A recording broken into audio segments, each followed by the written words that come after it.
ICC T20 world cup இந்த மாதம் வந்து நடக்கும் போது எல்லாருக்குமே தெரியும் சரிங்களா. ஆனால் வந்து இந்தியா பாகிஸ்தான் மேட்ச் வந்து டைம் டேபிள் படி போட்டிருக்காங்க. ஆனால் பாகிஸ்தான் வந்து இந்தியாவில் விளையாட மாட்டோம் அப்படின்னு சொல்லி ஒரு குற்றச்சாட்டு வந்து வச்சிருக்காங்க.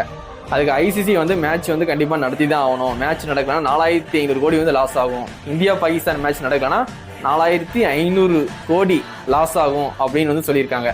அதனால வந்து இந்த மேட்ச் கண்டிப்பாக நடத்தி தான் ஆகணும்னு சொல்லி ஐசிசி வந்து ரொம்ப கடுமையான விமர்சனம் வந்து வச்சுக்கிட்டு இருக்காங்க. பாகிஸ்தான் வந்து இப்போ என்ன சொல்ல போறாங்கன்னு தெரியல. ஆனால் ஆல்ரெடி வந்து ஏசியா கப்ல இந்தியாவும் பாகிஸ்தானும் T20 மேட்ச்லாம் விளையாண்டாங்க அந்த பிரச்சனைக்கு அப்புறம் கூட. ஆனால் இப்போ எதுக்கு வந்து பாகிஸ்தான் எப்படி சொல்றாங்கன்னு தெரியல சரிங்களா. அதனால எல்லாரும் வெயிட் பண்ணி பார்ப்போம். இந்தியா பாகிஸ்தான் மேட்ச் நடக்குதான்னு வெயிட் பண்ணி பாருங்க.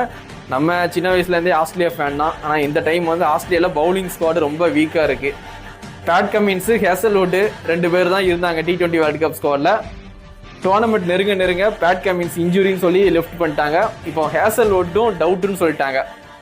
அப்போ ஒரு ஆஸ்திரேலியா டீம்ல ஃபுல்லாமே யங்கஸ்ட் பவுலர் தான் வருவாங்க. புது பவுலர்ஸ்லாம் வருவாங்க. எக்ஸ்பீரியன்ஸான பவுலரை வச்சு தான் வேர்ல்டு கப் ஜெயிக்க முடியும். இந்த புது பவுலரை வச்சுக்கிட்டு ஒரு செமிஃபைனல் வரைக்கும் போகிறது ரொம்பவே கஷ்டம் தான் ஆஸ்திரேலியா பொறுத்த வரைக்கும். இருந்தாலும் நான் இந்தியா ஆஸ்திரேலியா மேட்ச் பார்க்க சென்னைக்கு போகிறேன். ஆனால் வந்து பேட் கமின்ஸும் இல்லை, ஹேசல்வுட்டும் இல்லை, எல்லாம் ஒரு புது பவுலர் தான். எனக்கு வந்து இந்தியா கூட வின் பண்ணுறது கண்டிப்பாக டவுட்டு தான். என்ன இருந்தாலும் மிச்சல் மார்ச்சும் டிராவிஸ் ஹெட்டும் ஓப்பனிங் பண்ணுவாங்க. அது சென்னை ஸ்டேடியத்தில் இவங்க 2 ஓப்பனிங் பேட்டிங் பார்க்க தான் நான் போய்கிட்டு இருக்கேன். அதே மாதிரி நிறைய பேர் இந்தியா பாகிஸ்தான் மேட்சை பார்க்க ரொம்ப ஆர்வமாக வெயிட் பண்ணிக்கிட்டு இருப்பீங்க. பாகிஸ்தானை எப்படியும் வந்து வலிக்கு கொண்டு வந்துருவாங்க ஐசிசி. ஏன்னா வந்து பாகிஸ்தான் வந்து இதுக்கு வந்து ஒத்து வரலைன்னா இதுக்கப்புறம் வந்து அவங்க எந்த டோர்னமெண்ட்லையும் விளையாட முடியாத மாதிரி பண்ணிடுவாங்க.